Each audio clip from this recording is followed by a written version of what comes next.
am working on being less awkward in videos, but I don't really think that it's working.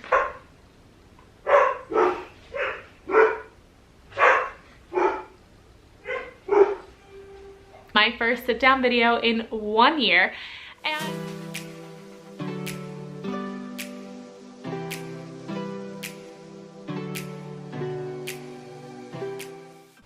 hello friends, welcome back to my channel. If you are new here, my name is Tina. I am the teacup teacher. I am a 5th grade teacher on the coast of Maine, getting ready to head into my 3rd year of teaching, which it is so exciting. I had a subscriber comment on my last classroom vlog of the school year asking what were some of my regrets for things that I purchased this school year and what were some of my must-haves. And then I got to thinking, I haven't done a sit-down video for you guys in a year. 1 year. 1 entire year. So I thought, what a better opportunity to do one for you guys. So here I am, my first sit-down video in 1 year, and it was just a really great question. So I'm going to share with you guys some things that I purchased and I regret, and some things that I just could not like live or teach without. So without further ado, I guess we will get started. I am working on being less awkward in videos, but I don't really think that it's working. I'm an awkward human being and I learned to embrace it, and I hope you have too.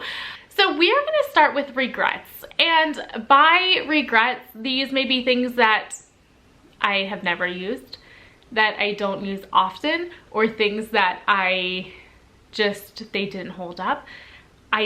They all have different reasons, but I will get into those. So number 1, a plethora of resources. Going into my first teaching job, I was teaching 4th grade in Alaska.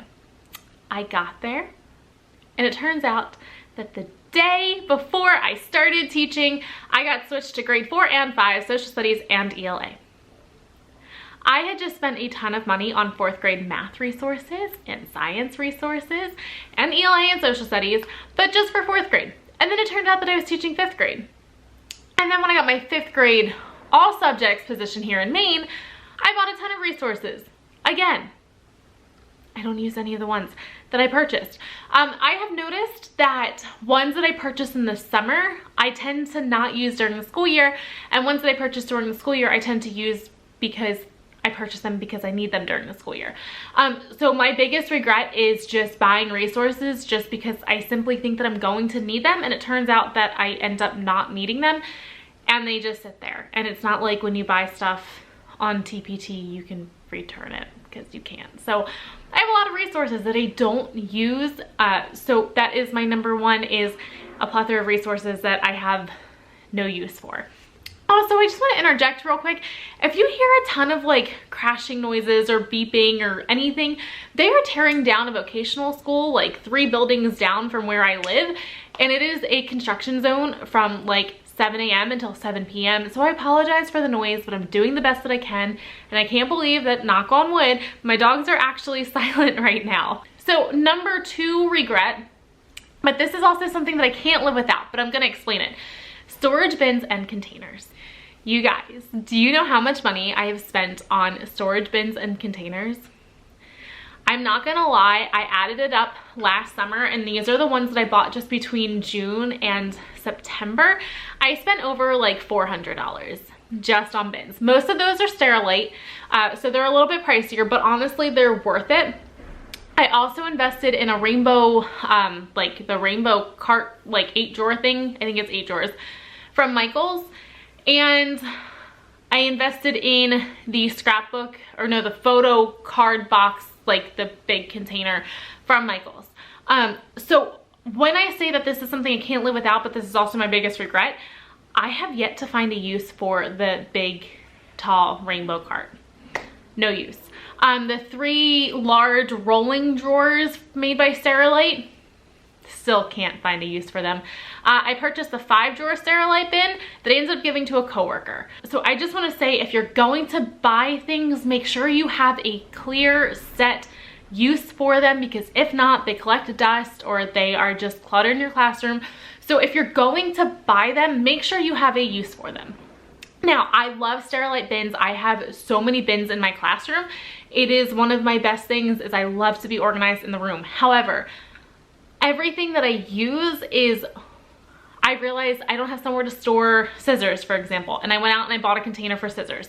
Now, I was raised to buy things before you need them because that way you can get a really good sale. Unfortunately with these, it's not always the case. Now, let's say I'm like, oh, I need a bin for this, but it can hold off. It can just sit in another bin, or I can just sit on a shelf or something.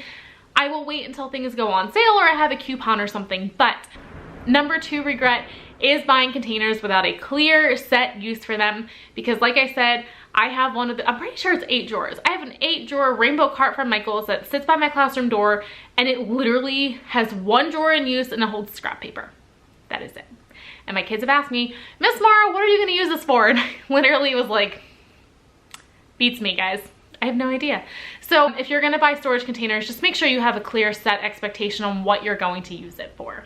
Number 3, cutesy posters and decor. I spend so much money on stuff.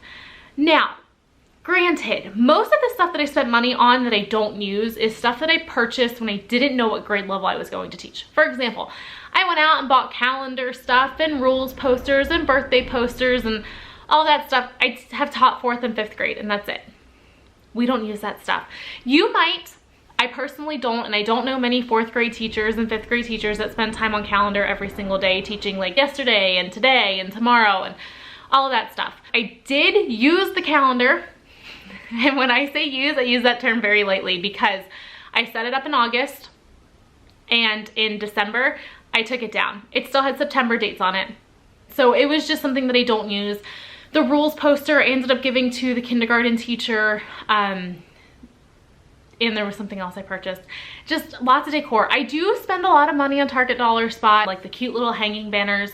I have found uses for most of them, but I still have so many unopened packages that for $1 to $3, like it may not seem like much, but when it, like over time, it does add up. So if you're gonna buy the stuff, again, the same thing as the bins, just know what you're gonna use it for. If you have like a set thing that you know you want a banner for this part of your room, or you want X, Y, and Z poster for this part of your room, go for it. But if you don't know what grade level you're gonna teach or anything like that, I really suggest holding off. Now, if you know it's something that they are not gonna have in a month or a week and you think you're really gonna want it, then go for it. I'm sure someone will buy it off you for maybe half the price. But like I said, I have so many banners from Target Dollar Spot, or Bullseye's Playground that they call it now, that I don't know what to do with. And they are just sitting in a cabinet in my classroom collecting dust because I really thought I was gonna use them, and I've used 1 of them, and that's it. Actually, no, I've used 2 of them. I take that back. I found a use for a second one because I told myself I needed to use them, but I really technically only use 1. And number 4 may not apply to you, but school supplies.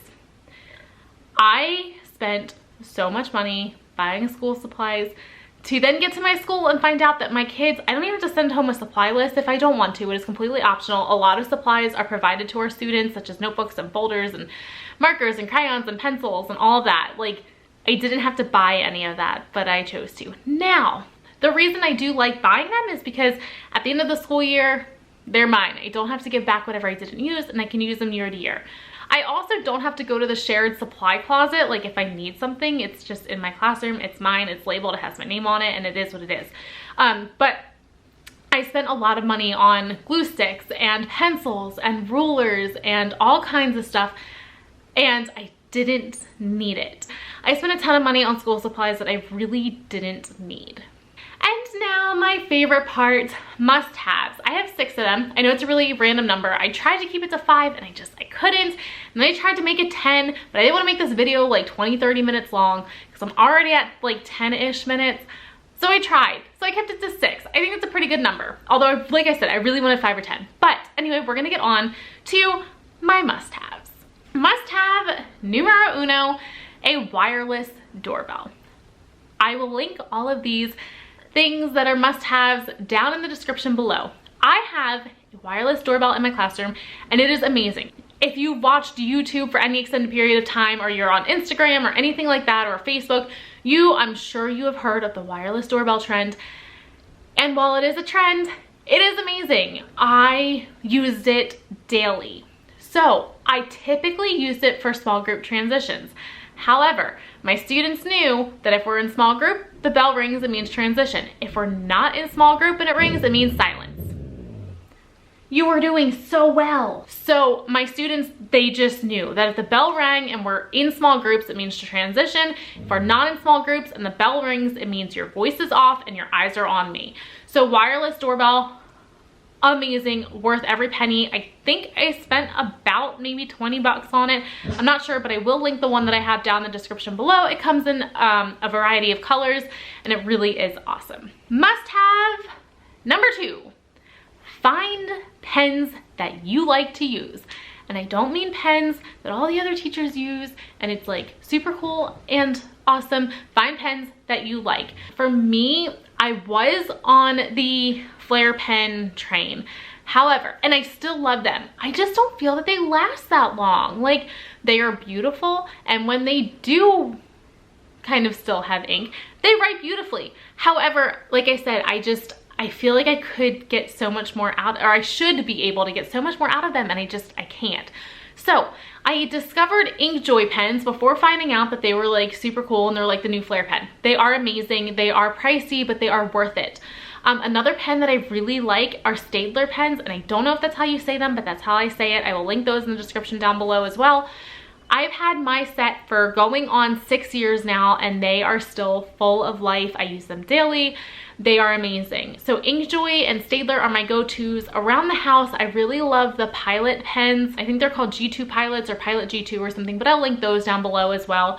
But just find a pen that you like. We write a lot as teachers. You want to find something that just feels good in your hand, has great ergonomics, but also writes really well, because we all have different styles. Some people write kind of like at a slant. Some people write the pen or pencil straight. Find a pen that you like for grading and writing down notes. Like, just find a pen that you like and stick with it.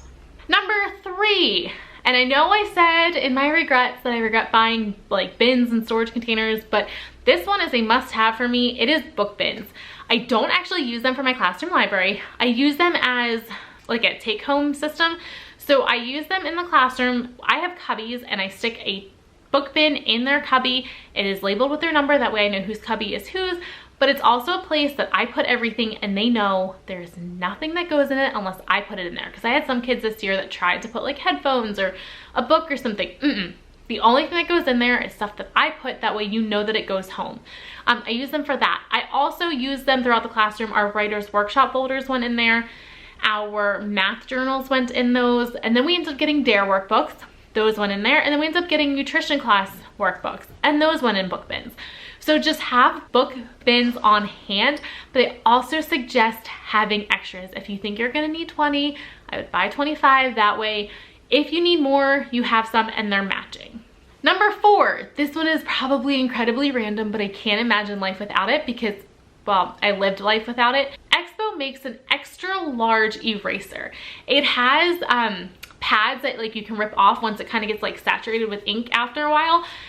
It is amazing. It's huge. I would say it's probably like, I don't know, 8 to 12 inches long. I don't know, but it's big. And it's awesome because you can erase the board so much more quickly. And like I said, it has those pads. I purchased mine in October because I was using like your little foam, like, I don't know, maybe 4 or 5 inch ones, 6 inch. I don't know how big they are. I'm terrible with measurements. But I was using like the ones that you use for like a personal whiteboard at home. And oh my gosh, I went through like 3 of those in a month, and I don't write on the board that often, but when I do, the extra large eraser came in handy. And it has, I think it comes with 8 pads on it. I bought it in October, and by June I had only gone through 2 of them, and the second one is still on there, and I will probably continue to use it through next school year. So EXPO extra large eraser has been a lifesaver. You can just erase so much more in one swipe, and it's just wonderful. And like I said, it has the pads, and once you're out of those 8 pads, you can replace it. They do sell refills, but you really don't go through them that often. I can't imagine going through 8 of them in a school year, but I don't write on the board that often. I'm sure some of you may. But as someone who doesn't write on the board that often, I've only gone through 2, and I'm still like, I can use the second one next school year. Number 5, IKEA photo frames. I'm sure you've seen them. They are all the rage. They are like 97 cents. I think they're less than $1. I have 6, and I do plan, when I go back home to Philly this summer, I do plan to go to South Philly and get some more because they are amazing. They're wonderful for open house. They're wonderful for small groups. If you have tables, they're wonderful for like daily reminders and affirmations and things like that. Things I've used them for so far this school year. Open house. I had number 1, sign in here. Station 2, tell me about your kids. Station 3, blah, blah, blah. Like, we don't say blah, blah, blah. Sorry, I need to stop watching Hotel Transylvania. So just finding, they're amazing. Honestly, for 97 cents, if you want to buy them and then figure out if you are going to use them later, even though it goes against everything I said in my regrets, that's fine. For 97 cents, they are worth it. I use them for open house. I use them for small group rotations so that kids knew where to go. Like if we were doing like, it was more of task cards than small groups. So if like my kids were confused on where like the next station was, I would put number 1, like for science, it was tech it. Number 2, draw it. And I just put them around the room, and that way kids knew where to go. They didn't have to ask me, they could just find the sign. Another thing that I used them for was I have group tables in my classroom, and in the beginning of the year, we had an issue with thinking before talking. So I put on there, think, is it true? Is it helpful? Is it inspiring? Is it necessary? Is it kind? So I put that in there. When we do restorative practices, I usually have a theme of the week. In the beginning of the school year, I had a theme of the month, and I put a quote that had to do with our theme on the other side because they are double-sided frames. So there are plenty of uses. I'm sure you can think of something, but open house and small groups, like kind of scoot or task card type things, they are wonderful. And last but not least is my favorite thing on earth for so many reasons, is a CRICUT. Now, I know they are pricey. However, if you have a super awesome boyfriend like I do that wants to get you one for Christmas, that's great. Or you can ask your parents as like a graduation gift if you're just graduating college. But honestly, I don't know how I went so long without my CRICUT. In Alaska, I was spoiled. My coworker had one, so I ended up using hers quite a bit. When I came back east, I didn't have one anymore, and I was so used to it, and I had to teach for 6 months without a CRICUT, and it was terrible. And I know I sound like a spoiled brat, but I don't even care because it is amazing. I use it all the time. I use it for bulletin boards. I use it to write like fun posters. I used it for end of year gifts. I used it for staff shirts. Like I'm literally wearing one right now. It is just awesome. I use it for all kinds of stuff. I've labeled bins with it. I've labeled student supplies with it. Like, so good. So CRICUT, like I said, I know they're pricey, but they really are worth it. If you and a coworker want to split the cost, like I'm sure you guys could do that. But they are worth every penny in my opinion, and they are fantastic. So there you have it, my 10 biggest regrets and must-haves for the school year. And like I said, some of these may apply to you and others may not, but personally, these are my 4 biggest regrets and my 6 biggest must-haves for my classroom. So with that being said, thank you so much for watching. I hope this video helps. And if you haven't yet, be sure to hit subscribe, and I will catch you guys in the next one.